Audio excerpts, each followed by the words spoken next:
ರಾಜಕಾರಣಕ್ಕೆ ಬರಬೇಕಾದ್ರೆ 1996ರಲ್ಲಿ ನನ್ನ ಪರವಾಗಿ ಚುನಾವಣೆಯನ್ನು ಮಾಗಡಿ ಮತ್ತು ಬೆಂಗಳೂರು ಹೊರವಲಯದಲ್ಲಿ ಜವಾಬ್ದಾರಿ ನಿರ್ವಹಣೆ ಮಾಡಿ ನನ್ನ ಒಂದು ಗೆಲುವಿಗೆ ಯಾವೊಂದು ಶ್ರಮ ಪಟ್ಟಿದ್ದಾರೆ ಅದನ್ನು ನಾನಿನ್ನೂ ಮರೆತಿಲ್ಲ. 1996ರಲ್ಲಿ ಬಹುಶಃ ಅವರು ಜನತಾದಳದ ಅಭ್ಯರ್ಥಿಯಾಗಿ 2019ರಲ್ಲಿ ಚುನಾವಣೆ ನಿಲ್ಲಬೇಕು ಅಂತ ಇದ್ದಂಥವ್ರು. ಯಾಕಂದರೆ ಅದಕ್ಕಿಂತ ಹಿಂದಿನ ಚುನಾವಣೆಯಲ್ಲಿ ಜನತಾದಳದಿಂದಲೇ ಸ್ಪರ್ಧೆ ಮಾಡಿ ಕೇವಲ 100 ಮತಗಳ ಅಂತರದಲ್ಲಿ ನಮ್ಮವರೇ ಸೋಲಿಸಿದ್ರು. ನಮ್ಮ ಜೊತೆಲಿ ಹಿಂದೆ ಮುಂದೆ ಇದ್ದಂಥವರೇ ಆಗಿನ ಸಂದರ್ಭದಲ್ಲಿ ಅವ್ರಿಗೆ ಪರ್ಯಾಯವಾಗಿ ಯಾರು ನಾಯಕರು ಬೆಳಿಬಾರ್ದು ಅಂತ ಹೇಳಿ ನನ್ನ ಜೊತೆಯಲ್ಲಿದ್ದಂಥವರೇ ಬೆನ್ನಿಗೆ ಚೂರಿ ಹಾಕಿ ಸೋಲಿಸಿರ್ತಕ್ಕಂಥದ್ದು ಇತಿಹಾಸ ಇದೆ. ಇದು ಎಲ್ಲ ಒಂದು ಭಾಗ. ನಂತರ 2019ರಲ್ಲಿ ಮೊದಲು ಏನೋ ಒಂದು ವಿಧಾನಸಭೆ ಚುನಾವಣೆಗಳು ನಡೀತು 18ರಲ್ಲಿ. ಆ ಸಂದರ್ಭದಲ್ಲಿ ಮಂಡ್ಯ ಜಿಲ್ಲೆಯ ಒಬ್ಬ ವ್ಯಕ್ತಿ ಏನು ನಾಗಮಂಗಲದ ಮಹಾನುಭಾವ ಬಂದ, ನಾನು ಅಭ್ಯರ್ಥಿ ಆಗಬೇಕು ಇಲ್ಲಿ ನಮ್ಮ ಗ್ರ್ಯಾಜುಯೇಟ್ ಕಾನ್ಸ್ಟಿಟ್ಯೂನ್ಸಿಲಿ ಅಂತ ಹೇಳಿ ಪಕ್ಷದಲ್ಲಿ ಒಂದು ರೀತಿಯ ಗೊಂದಲ ಸೃಷ್ಟಿ ಮಾಡಿ ಆ ಸಂದರ್ಭದಲ್ಲಿ ಬಹುಶಃ ಇಲ್ಲಿ ಸೀಟ್ ಕೊಡ್ತಾರೋ ಇಲ್ವೋ ಅಂತ ಹೇಳಿ ಒಂದು ಕೊನೆ ಹಂತದಲ್ಲಿ ಬಹುಶಃ ಆ ದೇವೇಗೌಡರು BJP ಪಕ್ಷಕ್ಕೆ ಹೋಗಿ ಸೇರ್ಕೊಂಡಂಥದ್ದು, ಅಲ್ಲಿಂದ ಅಭ್ಯರ್ಥಿ ಆದರು.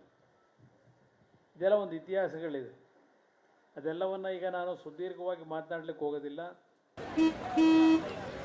ನಡಿ ಈಗ ಶುರು ಮಾಡೋಣ. ಕೇಸರಿಯಿಂದ ಮನೋಲ್ಲಾಸ ಮನಸ್ಸು ಮತ್ತೇರಿ ಕುಣಿದಾಡಿದೆ ನೋಡು, ಮನಸ್ಸು ಮತ್ತೇರಿ ಕುಣಿದಾಡಿದೆ ನೋಡು. ಕ್ಷಣ ಕ್ಷಣವೂ ಆಚರಿಸಿ ಕೇಸರಿ ಹಬ್ಬ. ವಿಮಲ್ ಬಾಯಲ್ಲಿ ಹೇಳಿ ಕೇಸರಿ.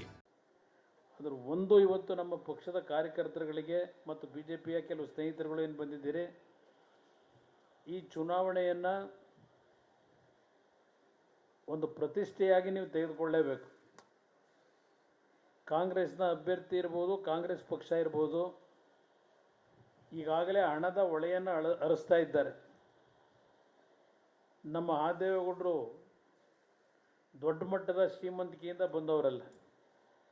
ಇಲ್ಲ ವಿಧಾನ ಪರಿಷತ್ತಿನ ಸದಸ್ಯರಾಗಿ ಬೆಂಗಳೂರು ಸುತ್ತಮುತ್ತ ಸರ್ಕಾರಿ ಜಾಗಗಳಿಗೂ ಮತ್ತು ಕೆಲವು ಶಕ್ತಿ ಇಲ್ಲದೆ ಇರತಕ್ಕಂಥ ಕುಟುಂಬಗಳ ಮೇಲೆ ದಬ್ಬಾಳಿಕೆ ಮಾಡಿ ಫೆನ್ಸಿಂಗ್ಗಳು ಹಾಕ್ಕೊಂಡು ಜೀವನ ಮಾಡ್ಕೊಂಡು ಬಂದಂಥವರಲ್ಲ, ಪ್ರಾಮಾಣಿಕವಾಗಿ ಕೆಲಸ ಮಾಡಿದ್ದಾರೆ. ಇವತ್ತು ಆ ವ್ಯಕ್ತಿಗಳು ಕಾಂಗ್ರೆಸ್ನಲ್ಲಿ ಇರ್ತಕ್ಕಂಥವ್ರು ಮಾಡ್ತಕ್ಕಂಥ ಚುನಾವಣೆಯ ವೆಚ್ಚ ಆ ದೇವೇಗೌಡರ ಕೈನಲ್ಲಿ ಮಾಡಿದರೆ ಮಾಡಲಿಕ್ಕೆ ಆಗೋದಿಲ್ಲ. ಇವತ್ತು ಯಾವೊಂದು ಬೂತ್ ಮಟ್ಟದ ಸುಮಾರು 71 ಬೂತ್ ಬರುತ್ತೆ. ಎಷ್ಟು ಬರುತ್ತಣ್ಣ ರಮೇಶ್ ಗೌಡ? 159 ಇದೆಯಾ ಟೋಟಲ್ ಎಲ್ಲ ಸೇರಿ? ಇಲ್ಲಿ ಇವತ್ತು ಬೆಂಗಳೂರು ನಗರದಲ್ಲಿ ಬಹುಶಃ 71 ಇರಬೇಕು. ಬೆಂಗಳೂರು ನಗರ ಇವತ್ತು ಪ್ರಮುಖವಾಗಿ ಈ ಚುನಾವಣೆಯ ಫಲಿತಾಂಶವನ್ನು ಕೊಡ್ತಕ್ಕಂಥದ್ದು. ಸುಮಾರು 71 ಬೂತ್ಗಳು ಬೆಂಗಳೂರು ನಗರದಲ್ಲಿ ಏನಿದೆ, ಏನು ಇಲ್ಲಿ ನಮ್ಮ BJPಯ ಶಾಸಕ ಮಿತ್ರಗಳು ಹೆಚ್ಚಿನ ಸಂಖ್ಯೆಯಲ್ಲಿದ್ದಾರೆ. ಅವರೆಲ್ಲರ ಒಂದು ಶ್ರಮದಲ್ಲಿ BJPಯ ಕಾರ್ಯಕರ್ತರು ನಮ್ಮ ಕಾರ್ಯಕರ್ತರು ಜೊತೆಗೂಡಿ ಸುಮಾರು 70-75 ಸಾವಿರ ಮತ ಇದೆ ಇಲ್ಲಿ ಬೆಂಗಳೂರು ನಗರದಲ್ಲಿ. ಇಲ್ಲಿ ಹೆಚ್ಚಿನ ರೀತಿಯಲ್ಲಿ ನಿಮ್ಮ ಶ್ರಮಪಟ್ಟು ಒಂದು ಕಡೆ ನರೇಂದ್ರ ಮೋದಿ ಅವರ ಬಗ್ಗೆ ನಗರ ಪ್ರದೇಶದ ಜನತೆಯಲ್ಲಿರ್ತಕ್ಕಂಥ ಒಂದು ಅಭಿಮಾನ,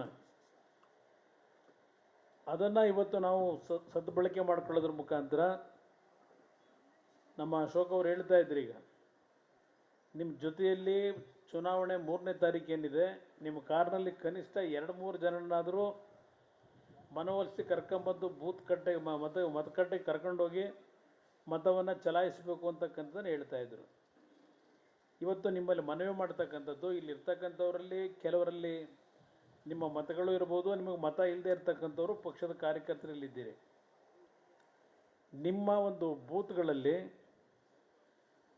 ಯಾವೊಂದು ಮತದಾರರಿದ್ದಾರೆ ಅವರ ಒಂದು ಪಟ್ಟಿಗಳು ಬಹುಶಃ ನಮ್ಮ ರಮೇಶ್ ಗೌಡ್ರು ನಾನು ಹೇಳ್ತಕ್ಕಂಥದ್ದು ಸರಿಯಾದ ರೀತಿ ಅದೆಲ್ಲ ಮಾಹಿತಿಗಳು ತೆಗೆದುಕೊಂಡು ಬೂತ್ ಮಟ್ಟದಲ್ಲಿ ನಮ್ಮ ಕಾರ್ಯಕರ್ತರುಗಳಿಗೆ ಆಯಾ ಒಂದು ಭಾಗದಲ್ಲಿ